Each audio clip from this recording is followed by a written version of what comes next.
नमस्कार, देवभूमि समाचार में आप सभी का स्वागत है। मैं हूं आपके साथ प्रज्ञा मिश्रा। बुलेटिन की शुरुआत करेंगे बड़ी और अहम खबर के साथ। तो सबसे पहले आपको बता दें, उत्तराखंड के मुख्यमंत्री पुष्कर सिंह धामी ने एक प्रेरणादायक वीडियो शेयर किया है।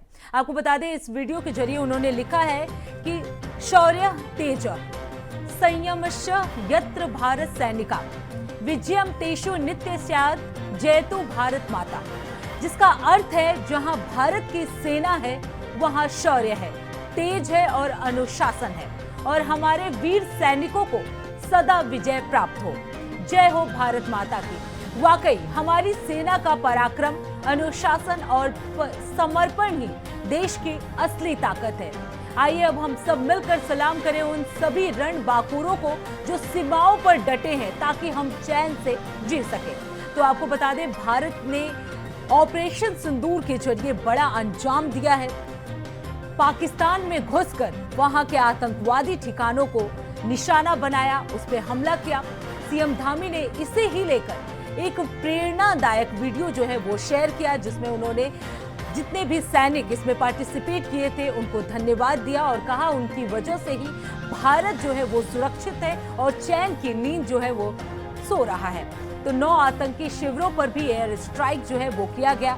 तो भारत ने ऑपरेशन सिंदूर के जरिए ये बड़ा कारनामा जो है वो कर दिखाया है। आपको बता दें, 9 आतंकी शिविरों पर ये एयर स्ट्राइक जो है भारत की तरफ से की गई है, जिसको लेकर सीएम धामी ने एक वीडियो शेयर किया, जिसमें उन्होंने संस्कृत शब्द का यूज किया, जिसमें उन्होंने साफ तौर पर कहा कि भारत के लिए सेना कितनी महत्वपूर्ण है।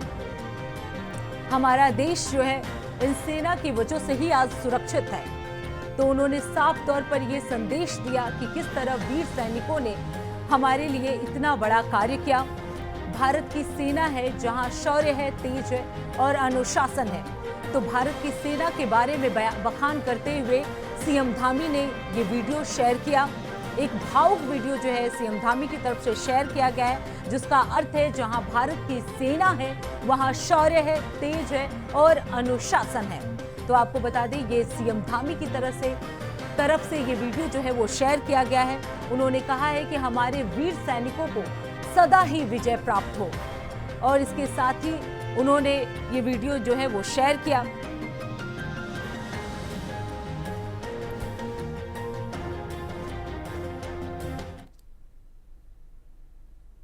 अब रुक करते हैं अगली खबर की। आपको बता दें, ऑपरेशन सिंदूर पर देश भर में प्रतिक्रियाएं जो हैं वो तेज हो गई हैं, और इसी बीच उत्तराखंड के पूर्व मुख्यमंत्री हरीश रावत ने भी भारतीय सेना के इस साहसिक कदम पर गर्व जताया है। पूर्व सीएम ने कहा कि भारत की ओर से जो भी आंख उठेगी, भारतीय सेना के पास उसे फोड़ने का दम है। हमारी सेना ने आतंकवाद को उसके घर में घुसकर जवाब दिया है।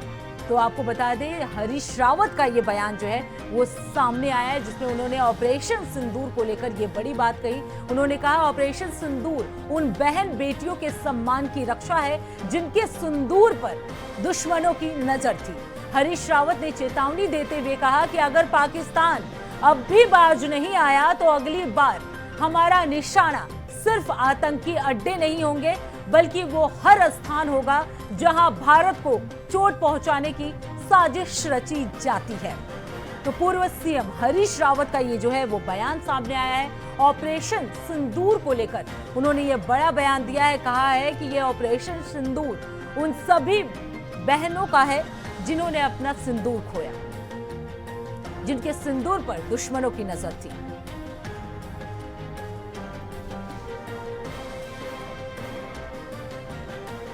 साथ ही आपको बता दें, हरीश रावत ने ये चेतावनी भी दिया कि अगर पाकिस्तान अब भी बाज नहीं आया तो अगली बार उस ठिकानों पर हमला किया जाएगा जो सिर्फ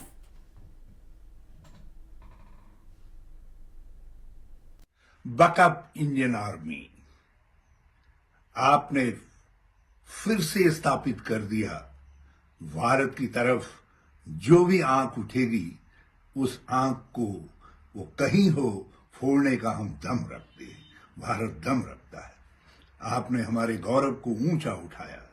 ऑपरेशन सिंदूर, हमारी बहनों का सिंदूर लूटोगे और भारत चुप रहेगा।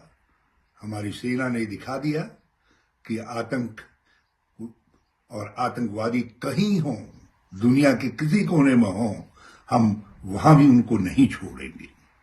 आतंकवाद पर ये प्रहार, उसके लिए मैं भारतीय सेना को बहुत बहुत बधाई देता हूं।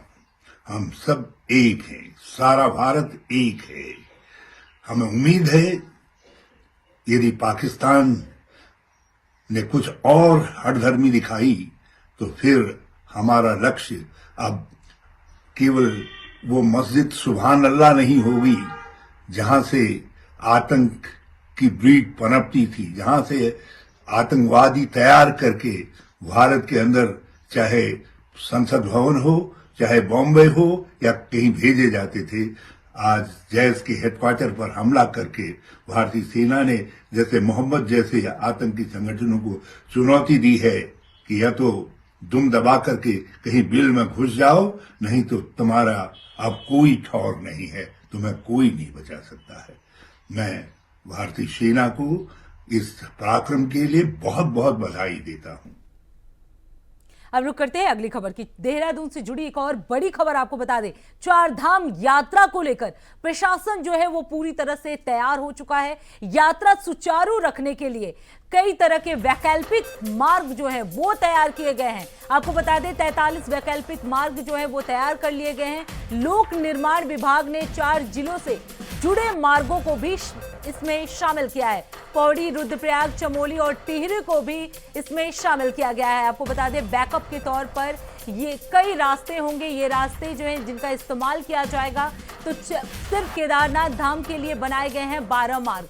तो आपको बता दें 43 वैकल्पिक मार्गों को भी जो है वो चारधाम यात्रा के लिए तैयार कर लिया गया है, जिसे बैकअप के तौर पर यूज किया जाएगा। आपको बता दें सिर्फ केदारनाथ धाम के लिए 12 मार्ग जो हैं वो बनाए गए हैं। इसके साथ ही पौड़ी, रुद्रप्रयाग, चमोली और टिहरी को भी इस वैकल्पिक मार्ग में शामिल किया गया है। जिलों से जुड़े मार्गों को भी इसमें शामिल किया गया है। आपको बता दें 43 वैकल्पिक मार्ग जो है वो तैयार कर लिए गए। तो प्रशासन जो है पूरी तरह से यात्रा को सुचारू रूप से चलाने के लिए लगातार प्रयास कर रहा है और इसी बीच 43 वैकल्पिक मार्ग जो है वो तैयार किए गए हैं, क्योंकि जिस तरीके से चारधाम को लेकर श्रद्धालुओं की संख्या बढ़ रही है और मौसम का मिजाज भी जो है वहाँ पल पल जो है वो बदलता जा रहा है। इसे देखते हुए प्रशासन जो है वो पूरी तरह से तैयार है और इसी बीच उन्होंने इससे बचने के लिए 43 वैकल्पिक मार्ग जो है वो तैयार कर लिए गए हैं, जिससे कि यात्रा जो है वो सुचारू रूप से चल सके। लोक निर्माण विभाग ने 4 जिलों से जुड़े मार्गों को भी इसमें शामिल कर लिया है। आपको बता दें पौड़ी, रुद्रप्रयाग, चमोली और टिहरी को भी इसमें शामिल किया गया। इसके साथ ही आपको बता दें ये बैकअप के तौर पर ये रास्ते जो है यूज किए जाएंगे। वहीं अगर केदारनाथ की बात की जाए तो केदारनाथ धाम के लिए सिर्फ 12 मार्ग जो है तैयार किए गए हैं। तो बैकअप के तौर पर ये रास्ते जो है वो इस्तेमाल किए जाएंगे। जिस तरीके से श्रद्धालुओं की संख्या जो है वो बढ़ती जा रही है, ऐसे में वैकल्पिक मार्ग का होना बेहद जरूरी है, जिसका प्रशासन ने पूरा ख्याल रखा है। और इसी के तौर पर 43 वैकल्पिक मार्ग जो है वो तैयार कर लिए गए हैं, ताकि किसी प्रकार की कोई अनहोनी हो तो इन वैकल्पिक मार्गों का यूज किया जा सके, श्रद्धालु को किसी तरीके से कोई दिक्कत ना हो यात्रा के दौरान। इसलिए ये वैकल्पिक मार्ग जो है वो तैयार किए गए हैं। वहीं अगर केदारनाथ धाम की बात की जाए तो केदारनाथ धाम के लिए 12 मार्ग जो है वो बनाए गए हैं। पौड़ी, रुद्रप्रयाग, चमोली और टिहरी को भी इसमें शामिल कर लिया गया है। आपको बता दें लोक निर्माण विभाग ने 4 जिलों से जुड़े मार्गों को भी इसमें शामिल किया है। तो 43 वैकल्पिक मार्ग जो है वो प्रशासन की तरफ से तैयार किए गए हैं। यात्रा सुचारू रखने के लिए ये वैकल्पिक मार्ग जो है वो तैयार किए गए हैं। चारधाम यात्रा को लेकर प्रशासन जो है वो लगातार तैयारियां करता हुआ नजर आ रहा है। इसी बीच यात्रा सुचारू रूप से हो, इसका पूरा ख्याल रखा गया है और इसी के लिए वैकल्पिक मार्ग जो है वो तैयार किए गए हैं। 43 वैकल्पिक मार्ग जो है वो तैयार किए गए हैं। आपको बता दें लोक निर्माण विभाग ने 4 जिलों से जुड़े मार्गों को भी इस वैकल्पिक मार्ग के तौर पर शामिल किया है। इसके साथ पौड़ी, रुद्रप्रयाग, चमोली और टिहरी को भी इसमें शामिल किया गया है।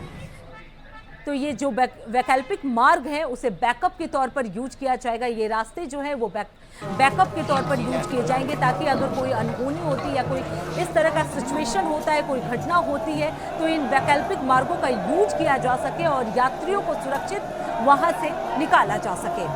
तो सिर्फ केदारनाथ धाम की बात की जाए तो वहां पे 12 मार्ग जो है वो बनाए गए हैं। तो चार धाम यात्रा की तैयारियों को लेकर प्रशासन जो है हर रोज नए नए तरीके अपना रहा है, ताकि ये यात्रा जो है वो सुचारू रूप से चलाया जा सके। इसी बीच आपको बता दें, वैकल्पिक मार्गों को भी तैयार किया गया है, ताकि कोई अनहोनी हो या कोई घटना हो तो ऐसे में इस वैकल्पिक मार्ग को बैकअप के तौर पर यूज किया जा सके। तो ये रास्ते जो है वो बैकअप के तौर पर यूज किए जाएंगे। केदारनाथ धाम के लिए भी 12 मार्ग जो है वो बना दिए गए हैं। लोक निर्माण के 4 मार्गों को भी इसमें शामिल किया गया है। इसके साथ ही पौड़ी, चमोली और इन जगहों को भी इस वैकल्पिक मार्गों में शामिल किया गया है। तो यात्रा को लेकर प्रशासन जो है वो लगातार नई नई तैयारियां करता हुआ नजर आ रहा है। इसी बीच वैकल्पिक मार्ग को भी तैयार किया गया है। 43 वैकल्पिक मार्ग जो है वो तैयार किए गए हैं, ताकि यात्रा जो है सुरक्षित। वहीं इस खबर पर ज्यादा जानकारी देने के लिए हमारे साथ अभय कैंतुरा जो है वो जुड़ चुके हैं। अभय, लगातार प्रशासन की तरफ से कोई ना कोई नई कार्रवाई जो है यात्रा को सुचारू रूप से चलाने के लिए किया जा रहा है, लेकिन इसी बीच खबर यह भी है कि 43 वैकल्पिक मार्ग जो है वो तैयार किए गए हैं। वो मार्ग कैसे काम करेंगे, क्या कुछ जानकारी है उसके बारे में? जी बिल्कुल, इसे इस रूप में समझ सकते हैं कि अगर उत्तराखंड में इस चारधाम यात्रा के दौरान मानसून सीजन में अगर कोई आपदा आती है तो फिर मुख्य मार्गों के अलावा किस प्रकार से दूसरे वैकल्पिक मार्ग तैयार किए जा सकते हैं, जिन रास्तों से श्रद्धालुओं और सैलानियों को सुरक्षित स्थानों पर वापस लाया जा सकता है। क्योंकि पिछले साल ये देखने को मिला था, जब केदारनाथ धाम में मानसून सीजन के दौरान प्राकृतिक आपदा आई थी तो हजारों की संख्या में जो श्रद्धालु थे वो विभिन्न पड़ावों पर फंसे हुए थे और उन्हें सुरक्षित रेस्क्यू करने में लंबा समय यहाँ पर लग गया था। एक सप्ताह के भीतर ये कह सकते हैं कि 15,000 से ज़्यादा ऐसे श्रद्धालुओं को रेस्क्यू करने का काम जिला प्रशासन और सरकार की तरफ से यहाँ पर किया गया था और कोशिश की गई थी कि सभी लोग सुरक्षित यहाँ पर वापस आ सके। इसलिए पुराने अनुभवों को देखते हुए इस समय राज्य सरकार ने ये बड़ा निर्णय यहाँ पर लिया है। जो धाम है, खासतौर पर केदारनाथ धाम और यमुनोत्री धाम, वहाँ पर जो वैकल्पिक मार्ग हैं उन मार्गों को नए रूप से, नए सिरे से बनाने की तैयारी। अबे, अगर बात की जाए किस किस एरिया को इसमें शामिल किया गया है, किन मार्गों को इसमें शामिल किया गया है? आप ये कह सकते हैं कि केदारनाथ धाम के लिए जैसे सोनप्रयाग से जो वैकल्पिक मार्ग है, जो वहाँ के स्थानीय लोग जो हमेशा अपने डंडी कंडी का इस्तेमाल वहां पर करते हैं, जो छोटे छोटे रास्तों का इस्तेमाल करते हैं, या गुप्त काशी से ऊपर केदारनाथ धाम के लिए जो दूसरे वैकल्पिक मार्ग है, पैदल जो रास्ते हैं, उन रास्तों को निर्मित करने का काम यहाँ पर सरकार की तरफ से किया जाएगा। कोशिश की जाएगी कि इसी प्रकार से जो अन्य दूसरे धाम है वहाँ पर भी नए रास्तों को पुनर्जीवित करने का काम वहाँ पर किया जा सके, उन रास्तों को बनाने का काम किया जा सके, ताकि आपदा के समय में यही रास्ते लोगों के लिए लाइफलाइन बनकर सामने आ सके, लोग उन रास्तों से सुरक्षित स्थानों पर यहाँ पर आ सके। क्योंकि जो अभी रास्ता बना हुआ है वो कह सकते हैं कि बिल्कुल आपदा के सीजन में, कह सकते हैं मानसून के सीजन में बड़ा खतरनाक साबित हो जाता है। इसलिए ऐसे छोटे छोटे वैकल्पिक मार्गों का इस्तेमाल करने का काम राज्य सरकार की तरफ से यहाँ पर किया जाएगा, ताकि आपदा के दौरान उन छोटे छोटे रास्तों का इस्तेमाल करके सभी श्रद्धालुओं और सैलानियों को सुरक्षित वापस स्थानों पर लाया जा सके, उनका जीवन बचाने का काम वहाँ पर किया जा सके। इसलिए पहले से ही कह सकते हैं कि जिला प्रशासन, SDRF व पुलिस प्रशासन की तरफ से ऐसे जो वैकल्पिक मार्ग हैं उनको चिन्हित करने का काम यहाँ पर किया गया है और अब उन्हीं चिन्हित मार्गों को, वैकल्पिक मार्गों को विकसित करने का काम सरकार की तरफ से वहाँ पर किया जाएगा। तो ये समझा जा सकता है कि आने वाले समय में अगर कोई भी आपदा आती है, चाहे वो मानसून सीजन के दौरान हो या फिर दूसरी प्राकृतिक आपदा हो, तो फिर इन धामों में या रास्ते में जो श्रद्धालु होंगे उन्हें सुरक्षित स्थानों पर लाने का काम वहां पर किया जाएगा और किसी भी प्रकार से किसी भी जीवन के साथ कोई भी अनहोनी नहीं होने दी जाएगी। जी बिल्कुल अभय, लेकिन अगर बात की जाए, क्योंकि जिस तरीके से आपने बताया छोटे मार्ग होंगे, ऐसे में बड़ी संख्या में अगर लोग पहुंचते हैं तो क्या उसके लिए भी कुछ उपाय किया गया है या सिर्फ पैदल यात्रियों के लिए वो रास्ते हैं? ये समझा जा सकता है कि केदारनाथ धाम में 2013 के बाद से जो आपदा आई थी, जो भीषण त्रासदी वहां पर देखने को मिली थी, उसके बाद से ही ये मांग उठने लगी थी कि जो पुराने जो वैकल्पिक मार्ग हैं उन मार्गों को भी विकसित करने का काम यहाँ पर किया जा सके, ताकि आपदा के दौरान यही मार्ग लोगों की लाइफलाइन वहाँ पर बन सके। क्योंकि अभी तक ये समझा जा सकता है कि जो जिस प्रकार से जो मुख्य मार्ग है उसी मुख्य मार्ग की जानकारी लोगों को यहाँ पर होती है, श्रद्धालुओं को यहाँ पर होती है, लेकिन अगर दूसरे वैकल्पिक मार्ग यहाँ पर विकसित किए जाते हैं तो फिर ये समझा जा सकता है कि लोगों के लिए और रास्ते यहाँ पर उत्पन्न हो पाएंगे, वो अपनी यात्रा को और सुगम बनाने का काम वहाँ पर कर सकता है। बिल्कुल, और अगर अगर जिस तरीके से वैकल्पिक मार्ग जो है वो तैयार किए जा रहे हैं वो यात्रियों के लिए बड़े फायदेमंद होंगे और यात्री जो है सुरक्षित तरीके से अपना यात्रा कर सकेंगे। अभय, आप बने रहिएगा, आगे भी आपका रुख करेंगे।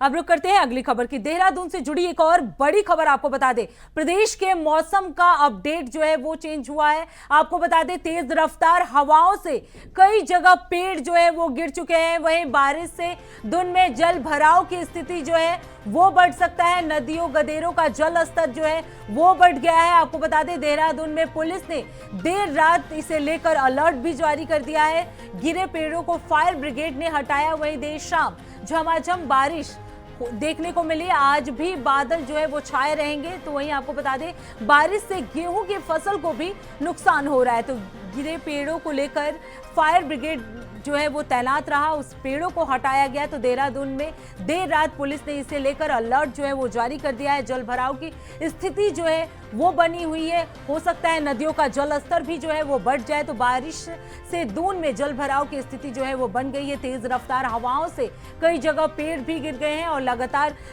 झमाझम बारिश जो है वो देखने को मिल रहा है। तो एक बार फिर से प्रदेश के मौसम को लेकर ये जानकारी सामने आ रही है कि तेज रफ्तार हवाओं से कई जगह पेड़ जो हैं वो गिर चुके हैं। बारिश से दून में जल भराव की स्थिति जो है वो बन गई है और नदियों का जल स्तर जो है वो बढ़ सकता है।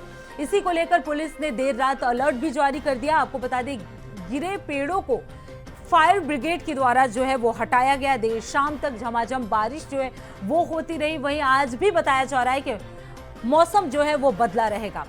वहीं इस खबर पर ज्यादा जानकारी देने के लिए लगातार अभय कैंतुरा हमारे साथ बने हुए हैं।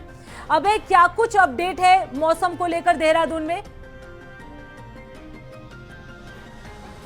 जी बिल्कुल, अभी ये कह सकते हैं कि उत्तराखंड के ज़्यादातर जगहों पर हल्की धूप यहाँ पर देखने को मिल रही है, लेकिन सुबह के समय बिल्कुल वही जिस प्रकार का मौसम विभाग ने पूर्वानुमान जारी करा था वो उसी रूप में मौसम यहाँ पर देखने को मिला था। बादल घने बादल यहाँ पर छाने शुरू हो गए थे और अभी भी उत्तराखंड के अधिकांश जगहों पर घने बादल यहाँ पर छाए हुए हैं। कुछ जगहों पर ये कह सकते हैं चाहे मैदानी क्षेत्रों में, कुछ जगहों पर धूप यहाँ पर खिली हुई है, लेकिन ज़्यादातर जगहों पर अभी भी मौसम बारिश के जैसा यहाँ पर बना हुआ है। मौसम विभाग ने जो पूर्वानुमान जारी किया था उसमें आज 2 जनपदों के लिए, खासतौर पर उत्तरकाशी जनपद और रुद्रप्रयाग जनपद, इनके लिए यहाँ पर अलर्ट जारी किया गया। प्रदेश में अन्य स्थलों पर ये कह सकते हैं कि ऑरेंज अलर्ट बारिश का यहाँ पर जारी हुआ, लेकिन उत्तरकाशी जनपद के लिए रेड अलर्ट है और ज़्यादा एहतियात बरतने के लिए जिला प्रशासनों को यहाँ पर निर्देशित किया जा चुका है। खुद मौसम विभाग के इस अलर्ट के रूप में आप ये कह सकते हैं कि पिछले 48 घंटे में जिस प्रकार से बारिश यहाँ पर आई है, ऐसे में खतरा ज़्यादा यहाँ पर बनने की संभावना है, लैंडस्लाइड होने की संभावनाएं ज़्यादा बन रही है। तो उन जगहों को देखते हुए सभी जिला प्रशासनों को अपने स्तर पर ऐसे सुरक्षित स्थानों पर या जो लैंडस्लाइड या फिर दूसरे खतरे से संभावित स्थान है वहां पर सुरक्षा तैनाती करने के लिए वहां पर कह दिया गया। सुरक्षा के जो कर्मचारी हैं उनको तैनात करने के लिए वहां पर कह दिया गया, ताकि किसी भी प्रकार से बारिश के समय या खतरे के ऐसे समय में वहां पर कोई भी श्रद्धालु या सैलानी फंस न पाए। और इसके अलावा जिला प्रशासनों को भी बारिश की वजह से गेहूं के फसलों को भी लेकर नुकसान हुआ है।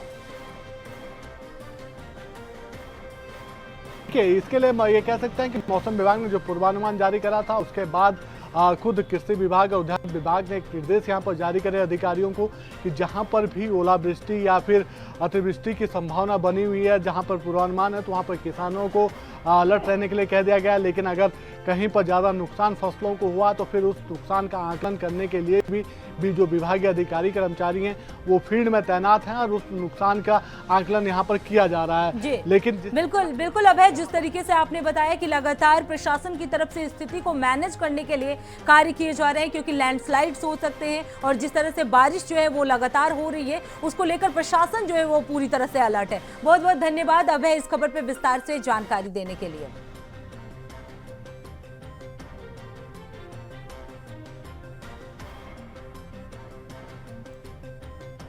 तो आपको बता दें, बारिश से दून में जल भराव की स्थिति जो है वो बढ़ने की संभावना बताई जा रही है। नदियों का जल स्तर भी जो है वो बढ़ सकता है। अब रुक करते हैं अगली खबर की। उत्तराखंड एसटीएफ की एंटी नार्कोटिक्स टास्क फोर्स यानी एनटीएफ विंग और वन विभाग की संयुक्त टीम ने वन्य जीव के अंग के साथ एक अंतरराज्यीय तस्कर को गिरफ्तार कर लिया है। आपको बता दें, आरोपी से 2 हाथी दांत और घटना में प्रयुक्त बाइक को भी कब्जे में पुलिस टीम द्वारा ले लिया गया है। इसके साथ ही आपको बता दें, टीम को तस्कर का लंबे समय से उत्तराखंड, उत्तर प्रदेश के सीमावर्ती जिलों और नेपाल में वन्य जीव अंगों की तस्करी करने का इनपुट मिला था, जिस पर एसटीएफ की एक टीम को गोपनीय रूप से इस पर कार्रवाई करने के लिए लगाया गया था, जिसका आज इन तस्करों का भारी मात्रा में वन्य जीव अंगों के साथ खटीमा क्षेत्र में लोकेशन मिलने पर टीम ने तुरंत फॉरेस्ट रेंज टीम से संपर्क कर उन्हें साथ लेकर खटीमा क्षेत्र में कार्रवाई कर दी और रेड की गई है।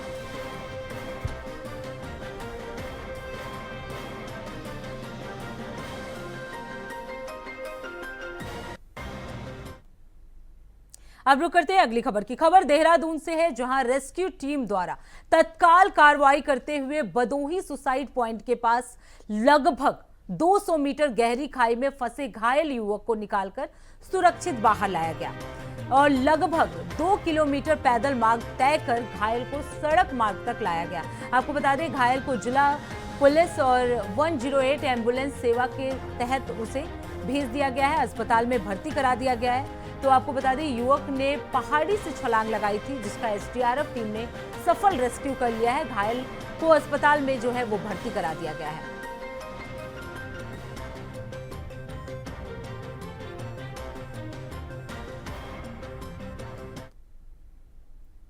रुक करते हैं अगली खबर की। हरिद्वार के बहादराबाद क्षेत्र में पंचपुरी गढ़मरीपुर गांव की उपजाऊ जमीन पर प्रस्तावित सीवेज ट्रीटमेंट प्लांट को लेकर बवाल मच गया है। आपको बता दें, ग्रामीणों का आरोप है कि प्रशासन उनकी खेती योग्य जमीन पर जबरन प्लांट लगाना चाहते हैं, जबकि वो जमीन सिंचाई विभाग ने उन्हें पट्टे पर दी है। सर्वे की कार्रवाई बिना किसी सूचना के ही ये कार्रवाई जो है उनकी तरफ से किया जा रहा है, जिससे लोगों में भारी आक्रोश जो है वो देखने को मिला। आपको बता दें, शांतिपूर्ण विरोध के बावजूद प्रशासन ने सर्वे नहीं रोका, जिसके बाद अब ग्रामीणों ने टिहरी डीएम से मुलाकात की है और प्लांट को रद्द करने की मांग की है। हमारे पंचपुरी में कई बार मीटिंग होती है, मुद्दे को लेकर एसटी प्लांट यहाँ नहीं लगने देंगे। उसके लिए चाहे मैं धरना डीएम के या प्रधानमंत्री के चाहे मुख्यमंत्री देना पड़े, पूरा गाँव इसके खिलाफ है। ये गुपचुप काम कर रही है, अभी तक कोई आदेश उनके पास है नहीं, ना हमको अभी तक कोई आदेश दिखाया, और बातें चुपचाप नाप के चले जाते हैं। बल्कि हमारे जो वहाँ पे लोग बाग वहाँ पर रह रहे जो अरे वो उनको प्रशासन ने बोल रहा है कि कौन बता रहे गाँव वालों को, इतना खौफ है अधिकारियों के अंदर। ये सब कुछ एक शासन की रणनीति के तहत ये काम हो रहा है, और जबकि उनको पता है कि पूरी पंचपुरी से खिलाफ है। में कई जगह स्टे प्लांट लगे हुए हैं, वहाँ की दुर्गंध देख लो। अभी लास्ट 3 दिन पहले एक वीडियो आ रही थी, उस स्टे का गंदा पानी नहर में छोड़ा जा रहा था। इसके लिए चाहे भूख हड़ताल करनी पड़ जाए डीएम के यहाँ, मुख्यमंत्री के यहाँ, चाहे में बस भर के प्रधानमंत्री को पूछ करनी पड़ जाए, हम इसको हर हाल में लगन नहीं। तो फिलहाल देवभूमि समाचार में इतना ही। देश दुनिया की तमाम बड़ी खबरों के लिए देखते रहिए इंडिया वॉइस। तब तक के लिए नमस्कार।